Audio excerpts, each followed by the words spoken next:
Hey there, listeners. Thanks for stopping by to the podcast today. Please, before you're done listening to this episode, leave us a review. If you're on Spotify, you can review now, and you can also review on Apple Podcasts. But if there's any platforms that I'm forgetting about and you can leave us a review, please do so. If you're happening to watch this on YouTube, and if you don't know, you can watch these podcasts on YouTube now, please like and subscribe to the channel and share the episode as well. So thanks for stopping by, everybody, and enjoy the episode. Knowledge is power is where you come to hear people's life experiences to learn from. So, without further ado, let's roll the intro. Stay hungry, stay foolish. We choose to go to the moon in this decade and do the other thing, not because they are easy, but because they are hard. I have a dream. Will one day live in a nation where they will not be judged by the color of their skin, but by the content of their character. Hello and welcome back to the Knowledge is Power podcast. This is your host, Max Willett. We got another great guest on today, so if you could introduce yourself, that would be great. What's going on? My name is Dylan Nadler. I'm the founder of MindLock, and I'm a professional mental performance coach. Great. So I got referred to Dylan through Ross Levine, and this episode should be posted a couple episodes after Ross, or maybe the episode after Ross. So I think it's great to have both you guys on to sort of, go off of each other. He explained a lot of the physical stuff that goes into what he does, and it's going to be really interesting to hear the mental side of what goes on in training and sports training and whatnot. But first, let's get to know you a little bit, Dylan. So why don't you go ahead and tell us your sort of life story and how you got to the point you are in your life right now? Yeah, for sure. So I'm up here in Canada. I was born in Vancouver, and then when I was 2, my parents moved to Toronto. So more on the east side. Growing up there, did a lot of sports, very active. That was kind of like my favorite thing to do. And when I was 5, my parents put me in Taekwondo. So I did that for that's kind of what I started with. And like most martial arts schools, I don't know how familiar you are with that system, but a lot of kind of traditional martial arts like Taekwondo, karate, whatever, they're more recreationally based as opposed to being like competitive, right? So, you assume martial artist, you must be a competitor. Not a lot. There's not a lot of overlap. So the place that I was at was one of those recreational clubs. So we learned the basics, we got our belts, but nothing in the realm of kind of competing. And for me, that was like my favorite thing to do. Like I loved to spar. I loved to fight when they let us kind of at the gym, and there was just no opportunities to kind of pursue that further. So in 2011, I ended up making a switch to a different club in Toronto called Authentic Taekwondo. And that's really where I started to gear my skills towards competing, where I had a black belt at the time when I moved, but, my skill level and talent level was very, very far below a black belt level. So I had a lot of catching up to do. And from there, I ended up becoming a multiple national champion. I was one of the first Canadians to win the US Open in back-to-back years, which is like a really, really big international tournament. I was named captain of the Canadian national Taekwondo team in 2015. And I had a world ranking in the top 40 when I was like 16, 17. So, starting from, maybe not the best roots in being geared for competition, but very quickly understanding kind of what it took to get there and being able to do that. And, ever since then, kind of switching sides and going from the athlete to the coach side, and now being a mental coach to some of the best athletes in the world, whether it's UFC or Bellator, Olympians, football players, soccer. So it's been cool to make that adjustment also. Yeah. Wow. Very cool stuff. So did you say you got into Taekwondo when you were 5? Yeah. So I know this is an interesting question, but obviously you can't really remember what life was like before being involved in Taekwondo, correct? Mm-hmm. So how do you think it affected your life, as a young child? Did it help you in different life lessons or anything like that? How did it affect you? Hey, that's a good question. I think, at the end of the day, when you think about why parents put their kids into martial arts, a lot of the time it's for self-defense. A lot of the time it's for discipline. For me, I didn't really struggle growing up. Like I wasn't a kid that got into a lot of fights. So I don't have that story of I got bullied a lot and I got into fights and my parents put me to defend myself. It was more so something to do. And for me, at least the way it helped me was a lot of the traditional aspects, they call it kind of like the tenets of Taekwondo. So perseverance, indomitable spirit, integrity, right? So all of those character traits that you just don't learn in school.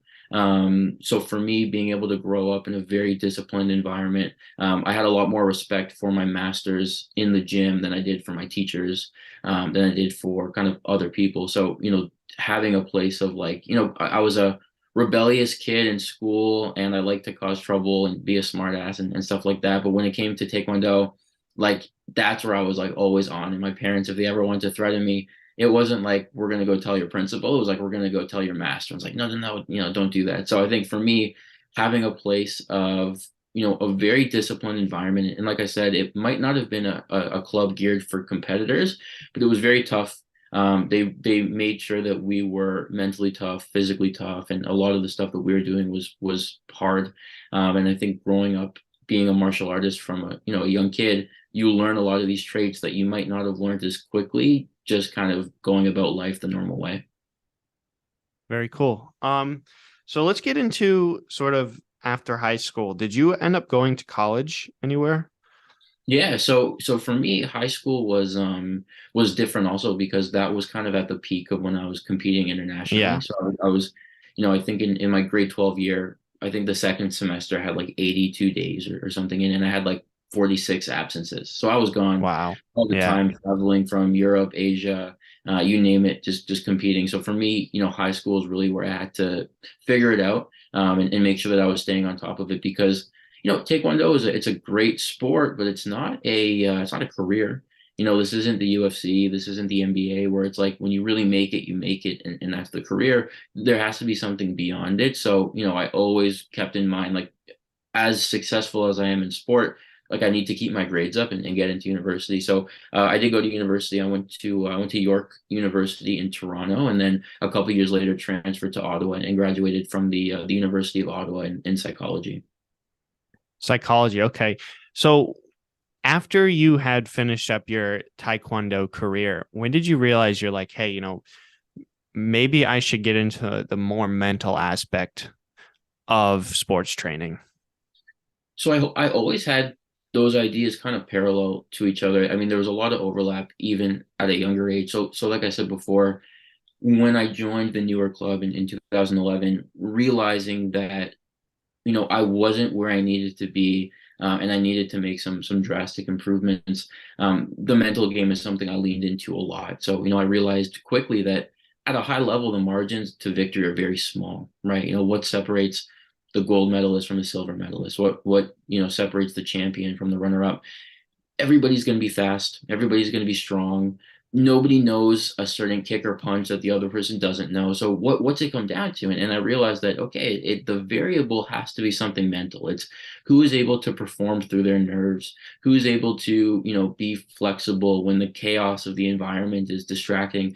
So, I put a real emphasis on really training my mentality in terms of whether it was visualizing things or meditating or studying game tape on my opponents before I would compete against them. So I always had a sense that the mental game is very important. And the more I traveled to different countries and saw different kind of Olympic programs, I realized that it was a huge missing component. I mean, every team had their team doctor, every team had their nutritionist or their dietitian, but nobody had anything on the mental side. And for me, it was, again, I was like, man, how are we missing this, right? A lot of the time when you look at underperformance, anybody that loses at a high level, for the most part, you're not getting outclassed at that level. You're not getting, anything major difference wise. It's those little differences that usually come down to something mental. So for me, the fact that there were none of these high level Olympic caliber programs that employed somebody to help with that, or even just had a program in place, was like astounding. So I knew, I always knew that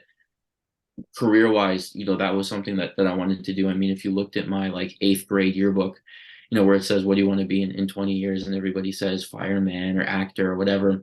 Mine said sports psychologist. So I guess even as a kid, I had an idea of kind of where I wanted to go with it. And I just started way sooner than I thought, realizing, hey, like I could wait and do this later. I can do this now. And, let's try it now. And if it works, great. If it doesn't work, then at least I'll know. Yeah, interesting. And so you didn't have a mental coach when you were training or anything like that, really?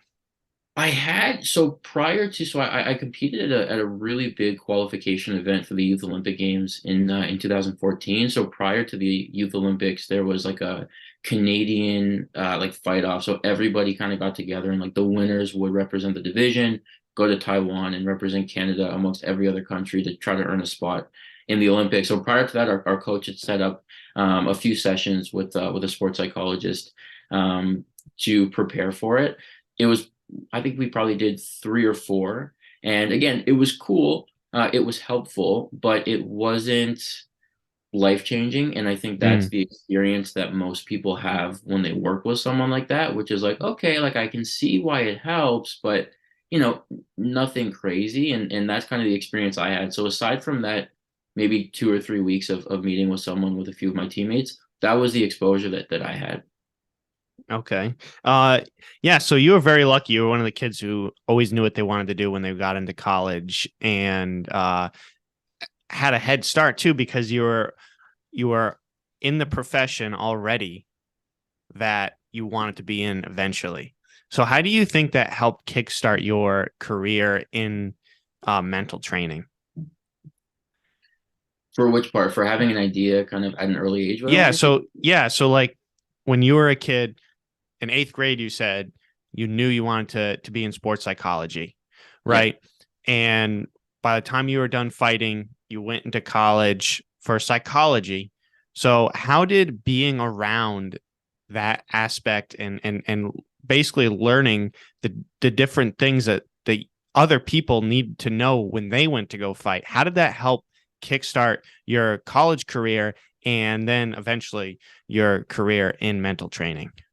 Yeah, I think, I think it comes down to experience. You know what I mean? There's a lot of things that you can learn in school, and you're learning it fresh, right? So you take a course and it's interesting, or you're curious by it, but you have to learn it, right? And not to say that there weren't things to learn, but to be able to come in with an understanding of, oh, I've been there. I know what it feels like. We're talking about performance anxiety and stress factors. It's one thing to read it in a book. It's another thing to be there and to live it, right? So I think in terms of Head Start, being able to experience these things in real life makes a huge difference, right? You can read 1,000 books on real estate, but until you've sold a house, it's a completely different experience. So I think for me, being able to live that from a young age and be competing and representing Canada on the biggest stages around the world in all these different countries, it gives a different level of context. And when consulting with athletes later, even though I'm younger, obviously, there wasn't that aspect, or most of the time there wasn't an aspect of, well, who are you, right? What do you know? You're just a kid. It was like, well, there's this mutual respect because athletes respect athletes. And, regardless of your journey or your story or where you ended up, there's a mutual understanding of, okay, this person gets it. And I think that was what allowed me to break a lot of those barriers early on. Being younger was like, okay, maybe I haven't been doing this for 35 years and have a PhD, but I've been in that ring with the crowd cheering and booing and the nerves and the fear. Let's work on this together. And I think that mutual respect, carried a lot of weight. Yeah. And was there anything in college that you can specifically point to and say, I use that every day in my career now, that you didn't learn prior to college? I'd love to have a long list for you, but honestly, candidly, my answer is no. I find that in university, I've never been a fan of school, honestly. And there were moments even throughout university, I was like, do I still want to do this? And I pushed through it, obviously, with, family and friends encouraged me to do it. And I did well. I mean, academically, I did well. I just didn't have a passion for it. And I think that was my challenge. I think, like you said, having a head start, how did that help me in university? I think it actually kind of hurt me a little bit because I knew what I wanted to do. I think university is an amazing environment where you're not so sure what you want. It gives you opportunities to learn. It gives you experiences trying new things and seeing what's out there.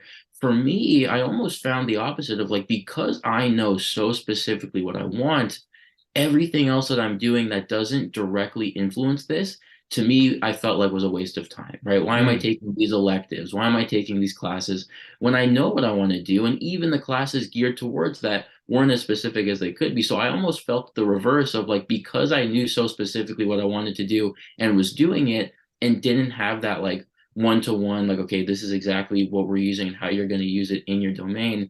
I felt it was more of a challenge. Mm-hmm. Great. So I have some other questions about your career now. So obviously, I think, and it's great to see this in modern sports, there's a large focus on the mental aspect of a lot of different sports. So do you find yourself going up to athletes and saying, hey, this is what I do? Or do more often than not, do they come to you? It's almost exclusively, me going to them, because I think Okay. where we're at, I think you have a good point, which is that now more than ever, there is an understanding or at least a familiarity with mental health, wellness, and sports. I think the curiosity doesn't always translate into people being educated on it. And why would they? This is still new, right? I think, like you said, you spoke to Ross, the other week. If I'm a physiotherapist and I approach you, you know what I do. You just naturally know because you've been around it. You know what I do. I just have to explain why you want to choose me, maybe, right? I don't have to explain to you what the practice is. When it comes to mental training and mental performance, there is a big aspect of, okay, but what is it? How does it actually work? How can you help me? So there's a lot of explaining to do and educating to do in terms of this is what I do and here's why it matters. Mm-hmm. Then it's about trying to convert that person saying, well, let's work together, or what do you think that you want to do, or whatever. So I think that hurdle for me at back in the day, that used to frustrate me a lot because I felt like, man, it's not fair, right? It's not fair that, I'm doing something that people don't understand, and I have to, it's not as simple as, here's what I do, choose me. It's I have to kind of get people to understand what this even is first. But I slowly kind of pivoted into being more positive and seeing it as an opportunity, because I'm like, okay, well, listen, if I still have to explain what this is, it means I'm early. It means that there's still room to become an authority and a dominant figure and a main brand, right? The fact that when you think of mental training for sport, there's not one major brand that comes to mind. It's a huge benefit, right? There's a lot of industry. It's like early real estate. You know what I mean? So it's like, that's how I decided to pivot it, at least mentally for me, motivation wise, was instead of saying, why me, this sucks, I was saying, you know what, this is actually a great opportunity. And if I have a chance to educate the public and start to really form this practice in the way that I wanted to in this industry, and be a dominant figure, that'll be amazing. So it gives me the chance to, of course, there's hurdles involved with it, but the opportunity present is a big one too. And I think that that's what's made it a cool pivot in that sense. Yeah, I think that is an absolutely amazing mindset to have. Because a lot of people, when they start their own business or have an idea and they have the reoccurring, I got to answer all these questions, and they get hung up on them. Like, that's how you know, if you're getting annoyed by that and you're getting like pushed down by it, that's how you know you're not going to be successful. If you find yourself doing that. But if you look at it like the way you're looking at it, as an opportunity to say, hey, this is better for me, because that means there's not a lot of people doing it. And I know it works. I know it helps people. I've seen it in my career already. So that's a great mindset to have. When you're starting and getting into this space, that's really great to hear. Yeah, thanks, man. Yeah, no problem. So that sort of perfectly transitions us into the process that you go through when you're working with an athlete. So go ahead and explain that, when somebody comes up to you and says, hey, Dylan, or you go up to them, I need mental training. Yeah. So what I say is in first, even just before it gets to that point of what is it, and why does it even matter? I say, well, listen, how much of performance is mental versus physical. And I'll preface this by saying there is no answer. Some people say it's 50-50, some people say it's 99% mental, whatever. It's somewhere in between, right? Let's be extra conservative and call it 50-50. So performance is 50% mental, 50% physical, fair. Well, the question is when you look at your training and you look at what you do, where do those numbers align, right? How much of your training is physical versus mental? It's probably 90 to 95 to 98% physical. When you have to look at what you're doing. There's strength and conditioning and cardio and technical and diet and sleep and supplements. All of these things are physical. So if you're saying that, the mental game is at least 50% of your performance, well, what are we doing to train that, right? So that's a discrepancy right there. So what we're noticing now is that while a lot of people are understanding that the mental game is a big part of performance, there's a huge discrepancy between the impact of the mental game on our performance and the emphasis that we place on developing mental skills. And that discrepancy is what leads to underperformance a lot of the time, right? Times where you compete and you don't compete at the level that you're capable of, or you feel like you could have done more, or that the results didn't match, what you've been seeing from yourself in training. You have to ask, well, why is there a discrepancy between what I know I'm capable of and what I'm showing when I go out there and perform? Again, you have to understand about that discrepancy, the impact of the mental game on our performance compared to the emphasis of, mental skills training. It's gonna create a problem, right? So that's what we do, is we really work with athletes to bridge that gap and make sure that every time they compete, not only are they physically prepared and able to do what they want, but they're mentally ready and able to execute on what they've practiced in training. So how does that actually work? It's about treating mental skills like a skill set, not just a way of thinking. I think sometimes we think, oh, mental training, mental skills, motivational speaking. Like, no, because that's a little bit less tangible, right? You can train a mental skill set the way you train your physical skill set. You look at it in pillars, right? So what is mental toughness? Mental toughness is motivation, it's consistency, it's discipline, it's resilience, it's flexibility, it's the ability to have positive self-talk, right? So how do we take each individual pillar and build it up to a point where it's a strength that you can rely on when times get tough, right? So that's what we really work on with each athlete, is taking the different roots of what mental toughness is and what it funnels into, training that with different exercises, different activities, different worksheets, being able to reference that in training and say, hey, we worked on this thing, take the week in training and try to apply it. Next time we talk, let's review. How did that go? What were some hurdles? What felt really good? So a mix of kind of what I like to say is like a high structure, high flexibility balance, where there's a high structure, like there's always a plan for what we can do, but high flexibility where we can always adjust, we can always deviate, we can always kind of go with the flow and make sure that things are rolling the right way. But that's the first step, is treating mindset like any other skill set and developing it tangibly, and not just kind of saying, well, let's just do this and talk once in a while, and after 6 months you'll feel more confident. Like, that's unacceptable to kind of preface it that way. So it's like, no, if we're not making an instant impact right away by taking these kind of broader concepts and turning them into tools that you can use to make an instant impact, what are we doing? And that's kind of the way that I see it.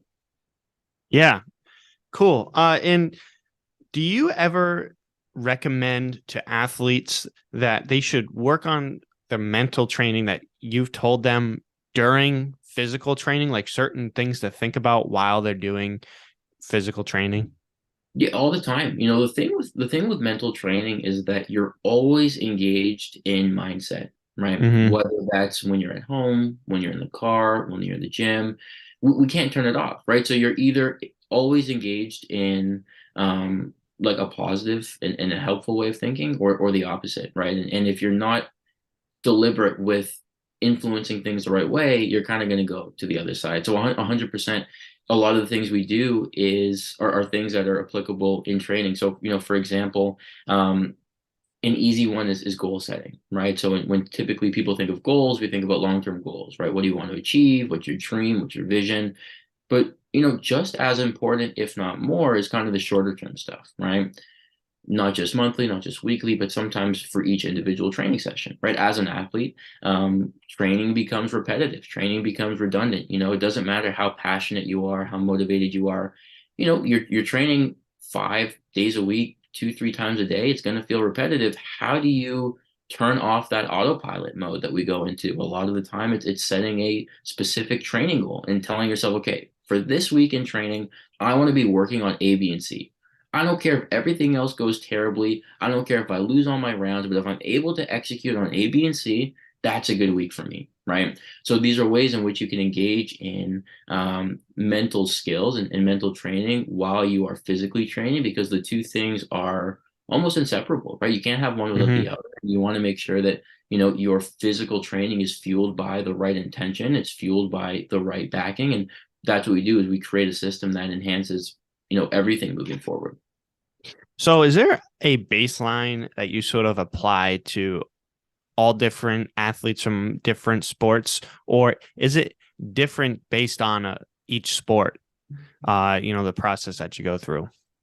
It's very similar, and it's even similar outside of sport, right? Yeah. Mental skills are so transferable.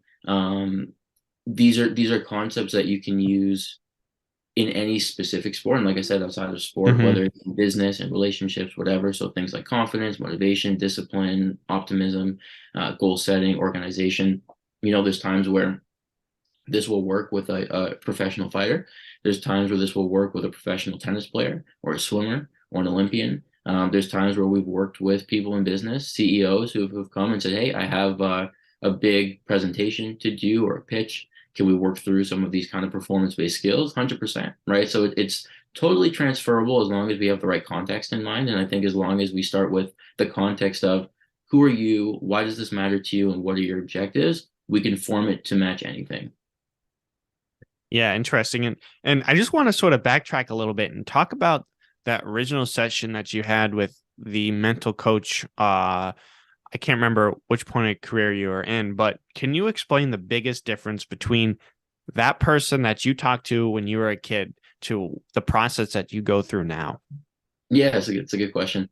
For me, I'm all about being hands-on, and I'm all about kind of breaking tradition and the typical relationship that you'd expect with a client. So the dynamic for my case, when me and my teammates went to visit that psychologist, was we go to their office, we sit down for 45 minutes or an hour or however long it was, and there's a topic that's brought up, we talk about it, maybe we complete something together, and we go home, right? For me, the interaction doesn't really have a start and an end point the way that it does with kind of the experience I had before. I try to treat the people I work with like I'm just another coach in their corner, that they always have access to, right? I always want to make sure that I'm available all the time, right? So after training's over, send me a DM, send me a text and say, hey, I worked on what we talked about, felt great or it didn't feel great, here's why, right? I'm always around. I'm always making sure that the communication is fully open. When I can, I'll go travel and I'll watch them train. I'll watch them compete. I flew out to Vancouver in October to watch one of my fighters fight for a belt, and I was a part of the corner. I was in the ring with him, and it was awesome, right? So taking those extra steps to make sure that like this interaction doesn't just start when the timer starts and ends when the session's over.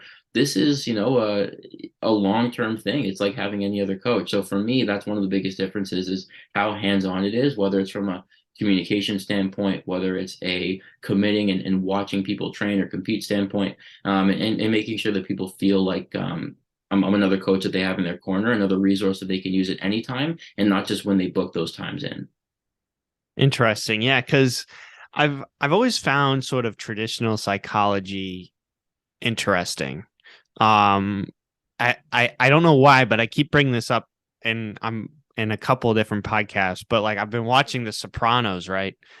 And there's a bunch of psychology in that show, right? Forget about what you see.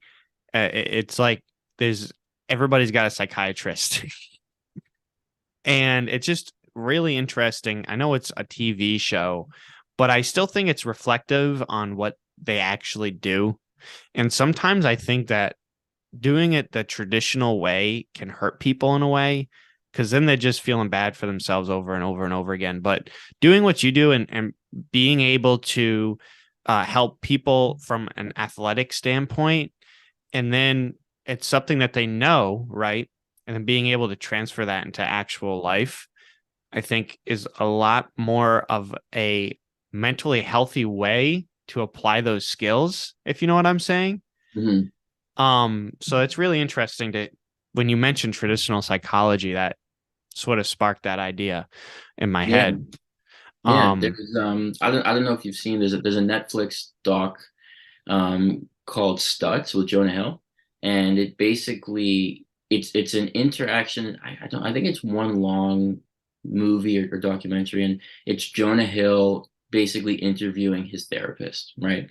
And it's interesting too because he's very non-traditional, and mhm, I very much so resonate with one of the things that the therapist said from the very beginning, and it's my opinion as well, which is that the traditional therapy or psychology, you're told, listen, your opinion doesn't matter. It's not about telling people what to do. It's about helping them figure it out themselves, right? That's like the classic thing. It's don't tell people what to do, help them get there. And I just think that that's irresponsible. You know what I mean? Like when you hire someone or you reach out to somebody, you're valuing their experience, you're valuing their opinion. And as much as we'd all love to say it, there's no such thing as being objective in this, right? You know, if you could hire, like I haven't watched The Sopranos, but if you're saying that everybody has a psychiatrist or psychologist, I bet they all have very different personalities, right? mhm, So, you know, when you bring somebody on to help you, you're bringing on who they are as a person, you know, individually, of course, what they've experienced as well, and they try to keep it objective. But you know, if I was going to hire a coach for myself, I would want someone,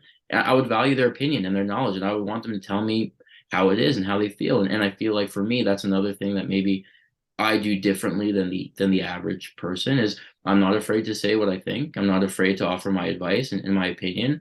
You know, it's not the law. It's not like, hey, because I said this, it's what we're gonna do. But it's like, mhm. no, I'm not just gonna listen to you and say, how do you feel? And then let the hour go by, and then you think, well, what did I really get out of that? You know, I was able to let it out and maybe just talking to someone's helpful, but what specific skills or strategies did I take away from this? What insights was I able to gain? What Yeah. was Dylan able to, you know, inform me of through his experience working with other people like me? So for me, it's a huge part of like, I'm going to tell you what I think. I'm going to tell you what my opinion is. And I think people value that. And I think people walk away from sessions feeling like, okay, this was worth something because I was able to have a productive conversation where we actually got to the bottom of things and came up with solutions as opposed to just, you know, another hour of, all right, thanks for talking. See you next week.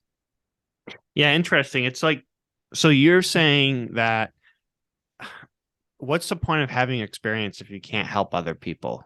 Long story short, right? Hmm. So taking your experience and applying it to your profession compared to other psychiatrists or people in that profession is the incorrect way of doing it. And that's really interesting. Not incorrect way, but not the way that you enjoy or think helps other people in the correct ways, correct? Yeah, and again, like I said, it's not about, and you said it too. It's not about correct or incorrect. It's just different. And I think Mm-hmm. that's the bottom line is that there's no right or wrong.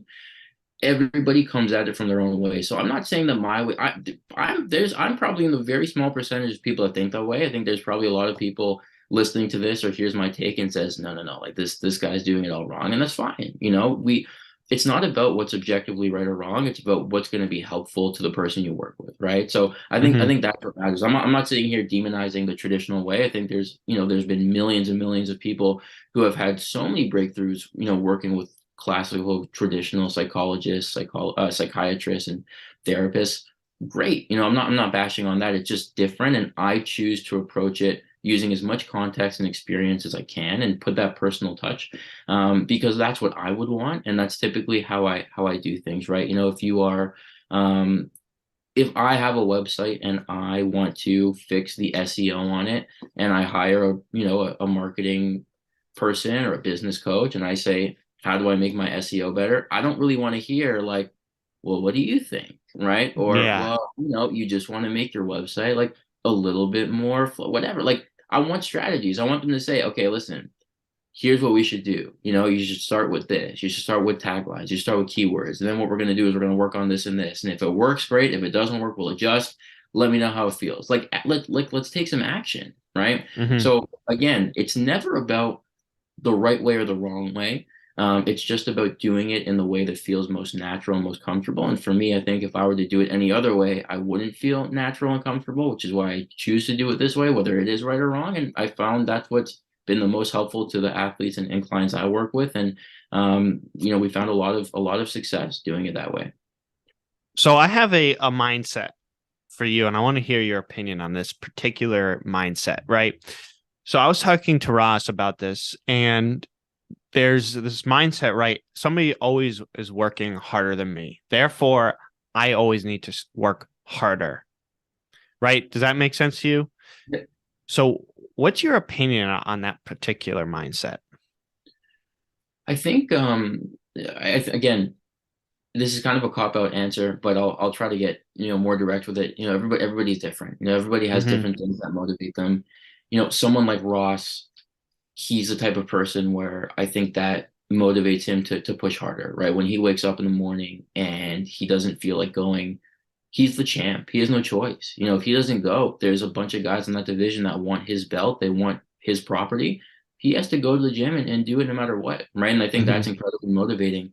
But the thing with Ross is that Ross is very educated on recovery and rest, and he knows how to balance himself. There's a lot of people who the anxiety around feeling like somebody's always outworking them almost forces them to overdo it to the point where they burn out quickly, right? So I think it's an interesting dynamic where some people can thrive with that mindset. Some people, it causes more anxiety than it does motivation. And I think it's important to understand yourself. I think the way that I like to frame it when it comes to kind of quality and quantity is it's like you'll never win the quantity game, but you can win the quality game, right? If you're waking up at 6 a.m. to train, somebody's up at 5. It's just a fact. If you're going to bed at 10, someone's going to bed at 12, right? If you're training 4 hours a day, someone's training 7. So you'll never win the quantity game. You can win the quality game. You can say, when I choose to show up, I am giving 100% of what I've got. I'm making the most out of every training session. I'm doing my best. I'm engaging in proper thinking, proper intensity. I'm doing things the right way. So, I always encourage athletes, especially the ones who worry about kind of being outworked and outtrained.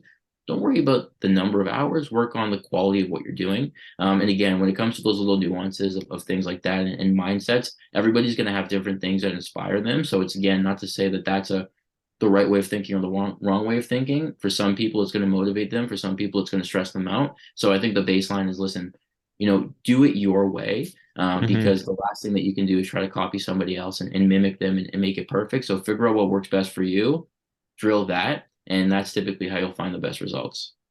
That is not a cop-out answer. That is a very good answer. Okay. No, yeah, because I like to watch some think tanks sometimes, and they talk about things like that. And there's always a person on there who is a sympathetic, and they feel bad for everybody. And then there's a guy on there who's the hardcore kind of guy that's saying, no, this is the way to think. But you're completely right. Everybody's different. You have to apply different mindsets to different people, right? And that brings me to my next question. Is there a particular mindset that you feel yourself sort of recommending to a lot of different athletes? Yeah. I think the mental skill of reflection and self-awareness is very, very important. I think there's a few, honestly. I think there's a lot of themes. I can touch on a few too. So the first one is actively engaging in reflection, right? As people who are always prisoner to the present moment, right? We can't go back, we can't go forward. We're just always in the now. Time flies, time flies. And it's, if we're not being very mindful about the progression we've been making, it's hard to assess how far we've come, right? You've had all these episodes of your podcast, and, how many times have you gone back and listened to the first 5 or the first 10, right? So, I mean, how many times have you done it? I would say quite a few. Okay. I've been doing it for a year and a half now, and it's kind of crazy. It doesn't feel like that long, and I'm almost on my 50th episode, which is crazy as well. And I think it's really healthy for me to go back, and I sort of see my progression as a person and as like a podcast host as well. Like you go back and listen to the first one. I'm not really even sure how to intro the friggin' thing. Like I don't Yeah. even know what to say. But luckily I had a great guest on, sort of helped me with that. But yeah, I go back and listen to quite a few. So that, you know what? So that's amazing, and that's exactly what I think more people should be doing. Like you said, the insights of understanding how far you've come, the progressions you've made, because I'm sure there's times where you're like, man, am I even doing this the right way? And you're like, well, yeah, because look at how much I've struggled early on. I struggled with my intros and this and that, and now my intros are solid. So like clearly I've gotten better. When we don't do that, when we don't engage in kind of reflecting, we don't know where we're at. We don't know how far we've come. It's easy to still feel like you're not good enough, or you're not doing the right thing. So a behavior that I try to encourage everybody to do is to reflect and to journal a lot after training, right? Go to Walmart, grab a $3 notebook, throw it in your gym bag, and after every training session, write it down. Write down what you did, how it felt, what were some moments that frustrated you, what were some moments that you thrived in, and how can you better inform next training session, right? Something as simple as that. Because there's a quote that I really like, and it says, you have to collect the dots to connect the dots, right? You can't see trends that you haven't you haven't gathered the info for, right? So when we just train and train and train and train, and we do that in perpetuity, I mean, how do I really know how much I've developed over the past little bit? How do I know where I've struggled and where I've thrived? The ability to document your progress and look at that process along the way is massive. So I think, one of the mental skills or training tools is get a training journal, throw it in your bag. And even if you're not an athlete, you can still do this. At the end of your day, write it down. How did I feel today? What were my energy levels like? Was today a really productive day, and why? Did I wake up extra early? Did I have a good meal? Or was today kind of a slower day where I didn't feel like doing anything? Did I not sleep that well last night? Did I skip lunch? Did I kind of get distracted on my phone? Right? We can all engage in that, which is just documenting. And it doesn't have to make sense right away, but it will. And I think that's the important part is, again, you take a month of doing this. Let's say all of January, you decide every day I'm going to write in this journal. It doesn't have to be long. It can be 2 sentences. It could be a full page. If you don't like to write, open up your phone, record in your voice memos, and just talk about the day. Here's what I did. Here's how I felt about it. And here's what I want to do tomorrow, right? As simple as that. Well, guess what? 4 weeks later, 6 weeks later, you're going to be able to look back and say, well, what were my 3 most productive days of the month, right? And you look at that, you break it down. Well, why? Then you go again, what were my 3 kind of most challenging days? Again, maybe you see some trends. Maybe go, oh, interesting. On my 3 most productive days, I was actually doing, X, Y, and Z. Interesting. I didn't realize that on the days where I woke up an hour earlier, I actually felt way better. Usually I don't wake up that early because I feel tired and I feel like that fatigue will impact my day. But, if I actually found that getting up out of bed when I look at my 3 best days were those days. Or you might look at your 3 worst days and go, yeah, I had a lot of phone time on those days. I got distracted. I was on Instagram or TikTok or whatever. Those kind of chewed into my productivity. Or, on those days I got surprise calls from my uncle who likes to call me sometimes, and that kind of distracted me. Or, I didn't have a chance to have my coffee in the morning, whatever, right? But again, we have an intuitive sense of what we think the right answers are. But until you document that and you track it, you have no idea.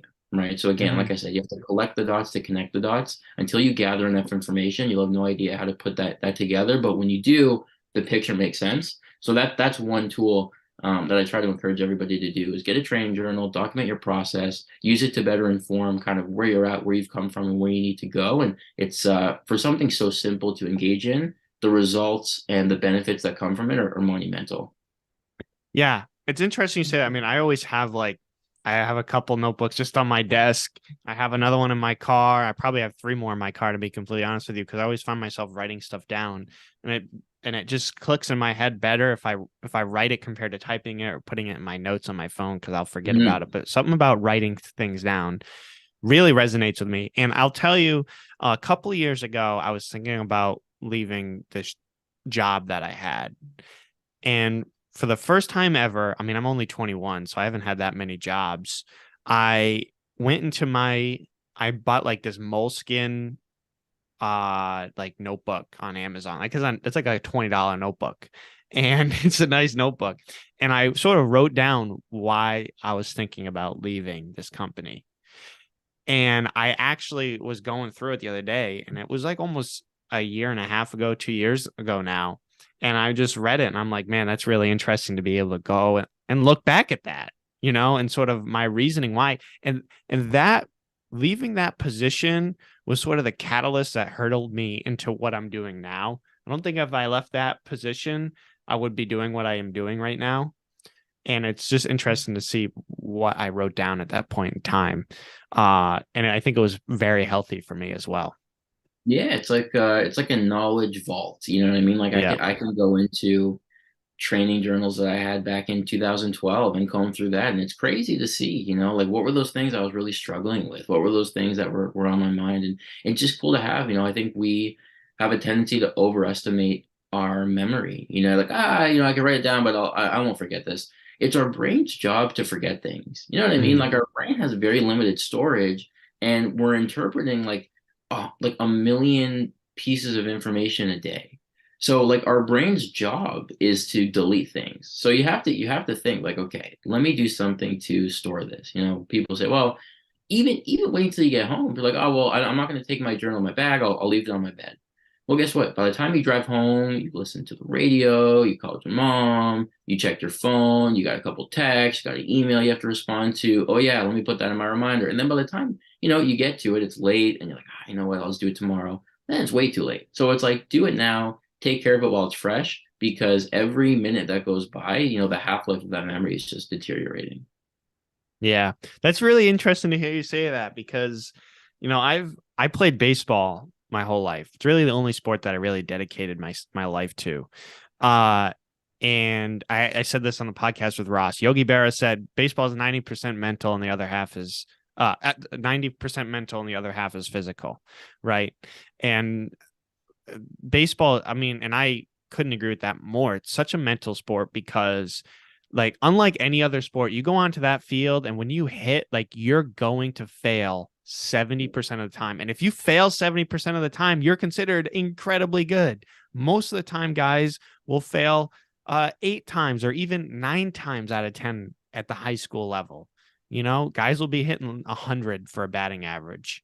And being able to just walk away from that at bat, learning from what you did, and then applying that to future at bats is the most difficult thing to do, I think, in sports. Because, like in basketball, imagine if a guy only made 3 out of 10 shots, right? Or in golf, if you only hit 30% of the shots good, like, you are not a pro, and or in football, if a quarterback had a 30% passing completion percentage or whatever, like, those aren't good numbers. But in baseball, and I can probably say, thanks to baseball, I like to think I'm somewhat mentally tough because I was never a great player. So there you go, right there. I mean, I failed, more than other people did who were better than me at the sport. So I think I was pretty lucky to sort of resonate with that sport. And I still love it to this day. I coach. And I always tell kids when I coach, it's like, listen, like, don't look at an at bat as a failure. Don't look at anything as a failure. Look at it as a learning point, because look at it and say, okay, what did I learn? All right. Well, it was an 0-2 count and I was sitting on a curveball and he threw me a fastball and I couldn't adjust. So, all right, next time you go up to hit, think fastball, adjust, so that if he throws you a fastball, you're ready for it. Or if he throws you a curveball, you can sit on it.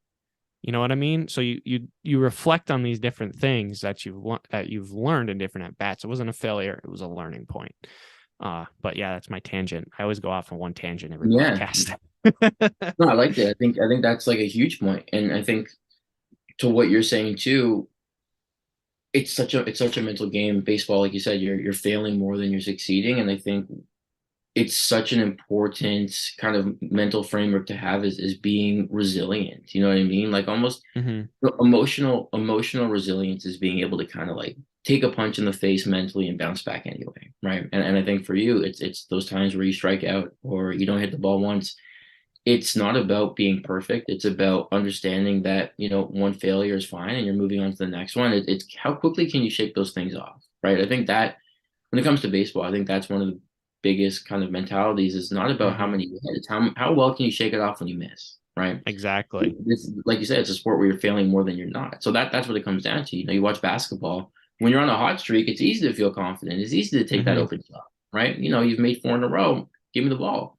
But what happens when you've gone 0 for 4, balls in your hands? You're going to hesitate. Should I Hmm. shoot this one? Should I pass it? And by the time you decide, it's too late. There's a defender there, Yeah. right? So Yeah. resilience and being able to roll the punches and to bounce back from things and to shake things off is a critical skill. And I think it's an important one in business as well. You're gonna cold call someone for your business and they're gonna shut you down. Do you Oh say, yeah. well, I suck, I quit, this is the worst? Or do you say, well, let me do 100 more and look at my averages, right? There Hmm. you go. So I think when it comes to comparing sport to business, I think baseball probably makes a lot more sense in terms of how transferable it is because you're going to fail more than you succeed. But if you can get that just one home run, it's worth it, right? Yep. Who cares if you struck out twice? If you go out there and you get a home run and you save a game, it's all worth it, right? So, you have to be familiar with failure. You have to be able to accept it for what it is, use it as a learning opportunity, and move on. The moment that we see failure as, I suck, I'm bad, I can't do this, well, the next time you step up to the plate, there's no chance you're going to give yourself, what you need to thrive. It's about saying, you know what, like you said, didn't go my way last time, learn from it. Why was it? And we adjust. The adjustment might work, it might not work, but you're always learning and you always have the intention of, hey, I'm not bad at this. This is just how it goes. And redefining my expectations from I need to hit every single ball that comes my way to I just need to get better each time. And if I can hit the ones that I planned for and prepared for, it's perfect. Right. So it's I think that's an interesting point that I never really thought of with baseball too, is like it's probably one of the most transferable sports to business because it's probably more like what business is more failures than Hmm. successes. And what are you going to do when you fail? Are you going to put your head down and walk away and quit, or are you going to keep pushing? And it's that that indomitable spirit and that pushing through and that persistence that you need to thrive in anything, whether it's relationships or work or sports. And you need that. You're never going to succeed 100% of the time. What separates champions from everybody else is what they do when they fail. I think that's the important part.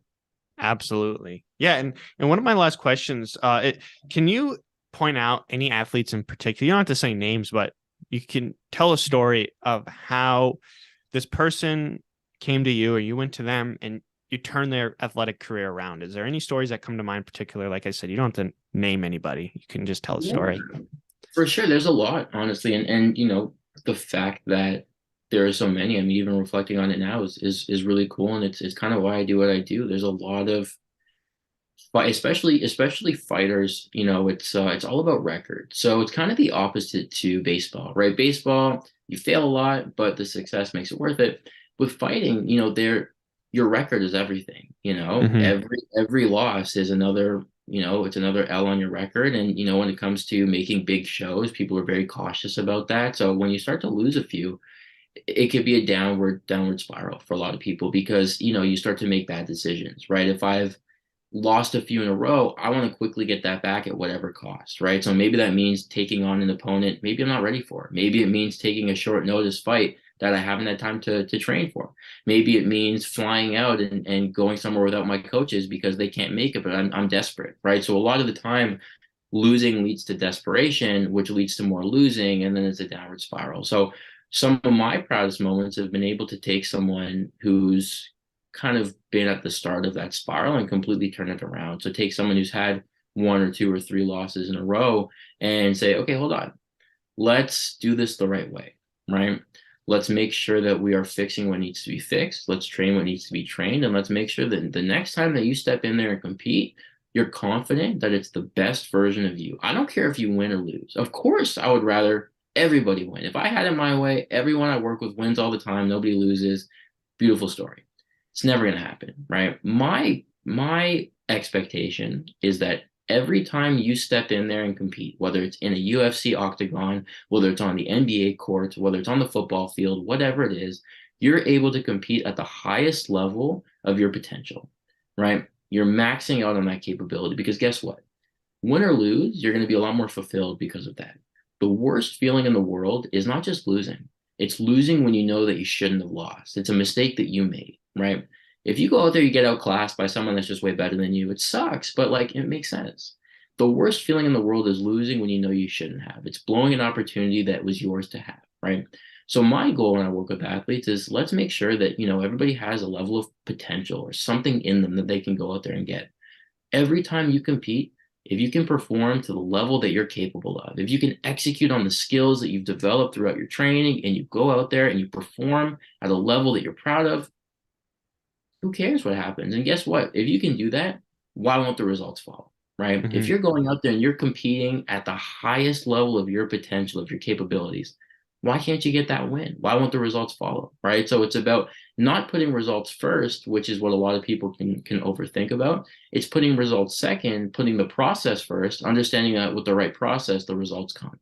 Right. So, those are some of the stories that have been great for me is taking, athletes that have been on a bit of a losing streak and completely turning it around, and going from there. I have an athlete I work with now who came to me, I think he was 0-2 or 0-3, and now he's had three wins in a row since we've been working together. And again, I won't take sole credit over that. There's, a lot of things that go into competing at a high level, but to have an influence over that is amazing. And, that's why I do what I do. And it's not just to take people that are losing and get them to win. It's to take people that are winning consistently at a high level and make sure it's even more consistent, right? Someone like Ross is another example of the other end of the spectrum, right?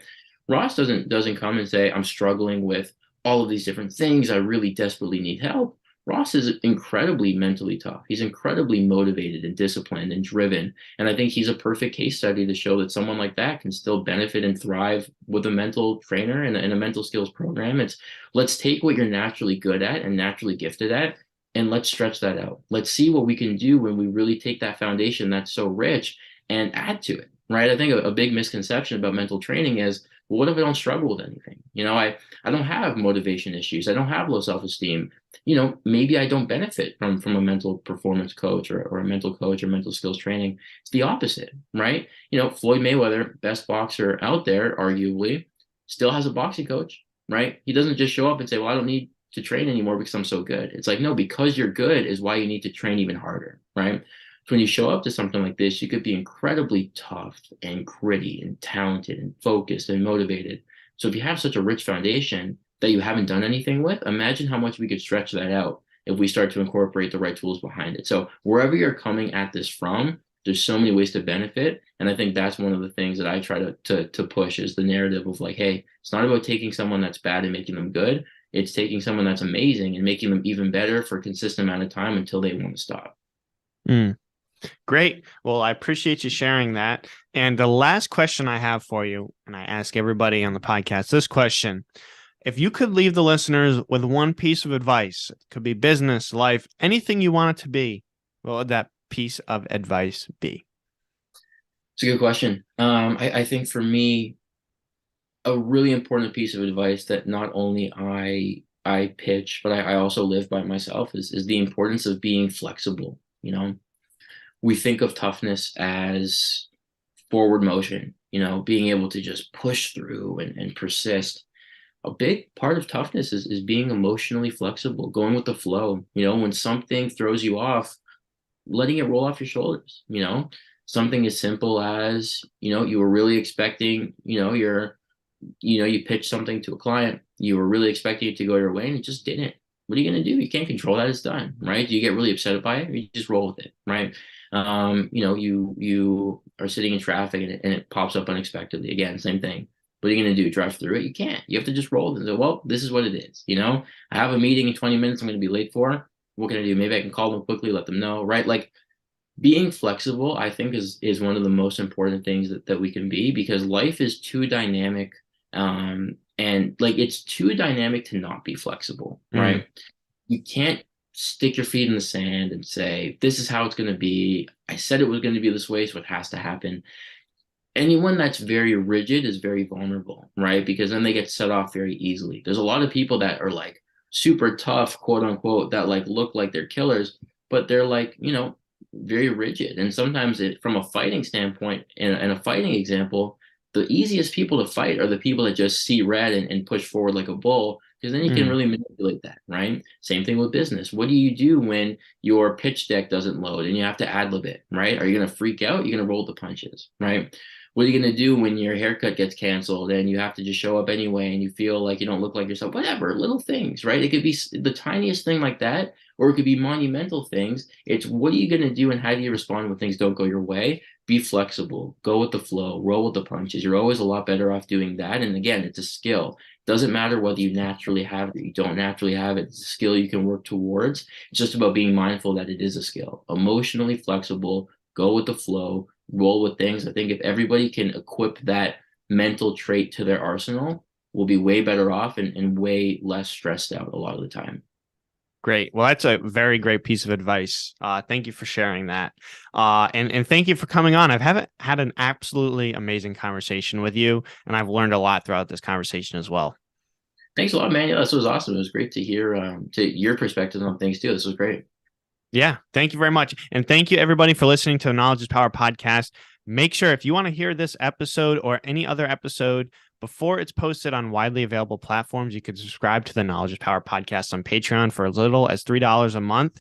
You can get early access to episodes weeks before they're available. So make sure to subscribe to Knowledge is Power and support the podcast. Also follow Knowledge is Power on Instagram. And thank you guys again for listening, and I will catch you in the next one.